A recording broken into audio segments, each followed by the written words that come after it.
हिंदू होने के नाते, एक सनातनी होने के नाते, माननीय अध्यक्ष जी, हम तो ये कहते हैं कि न्यायालय किसी भी मंदिर पर सर्वे का अगर कोई आदेश करती है तो मैं नहीं समझता कि किसी भी सनातनी, किसी भी हिंदू को कोई आपत्ति होगी।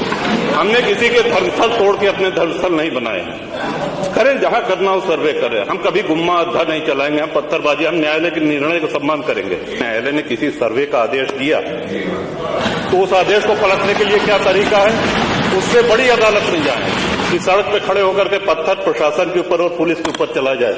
इस सदन की कार्रवाई लाइव देखी जाती है, रिकॉर्ड रहता है।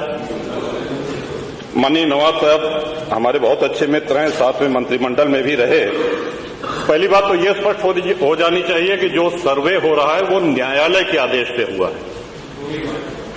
और जितने लोग बोले हैं, इन्होंने पत्थरबाजी का कोई जिक्र, कोई चर्चा नहीं की। अब हम एक चीज तो ये भी जानना चाहेंगे कि क्या पत्थरबाजी करने से न्यायालय का आदेश बदल जाता है?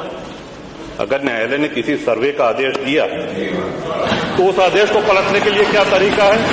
उससे बड़ी अदालत में जाए कि सड़क पे खड़े होकर के पत्थर प्रशासन के ऊपर और पुलिस के ऊपर चला जाए। आज तक कभी प्रशासन का निर्णय, न्यायालय का निर्णय इससे बदला हो तो?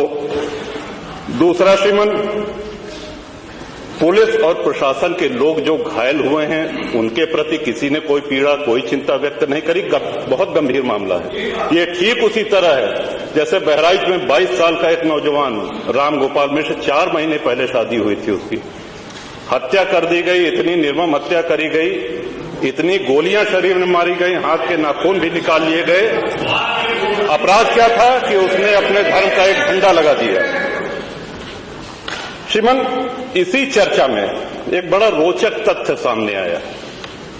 माननीय नवाब साहब ने कहा कि कुंदरकी में लूट हुई है, लूट करके, वोट लूट करके ये विधायक बन गए हैं। वरना कुंदरकी में 65% मुसलमान हैं, 35% हिंदू हैं, तो रामवीर सिंह कैसे जीत जाता? ये कार्रवाई में है हमारा। तो मनोहर, एक सवाल हम ये भी करना चाहते हैं कि जिन विधानसभाओं में मुस्लिम मतदाता की संख्या हिंदू से कम है, क्या वो लूट करके विधायक बन के आते हैं?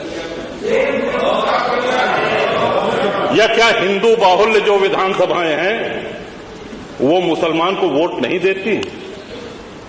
इस हिसाब से तो यही लगता है कि सबसे बड़ा आश्चर्य धरती का यही हो गया कि जब 65% मुस्लिम है तो हिंदू कैसे जीत गया? आज पहला दिन है इन लोगों का सदन में। हमने अनुरोध किया था जो नए सदस्य जीत के आए हैं कम से कम परिचय करा दें, हम लोग भी पहचान लें। हमारा कोई परिचय नहीं है रामवीर जी से, लेकिन वो निर्वाचित सदस्य हो चुके हैं, सदन के सम्मानित सदस्य हैं। उनका इस तरह से अपमान करना, उनको लुटेरा कहना, ये तो आपत्तिजनक है।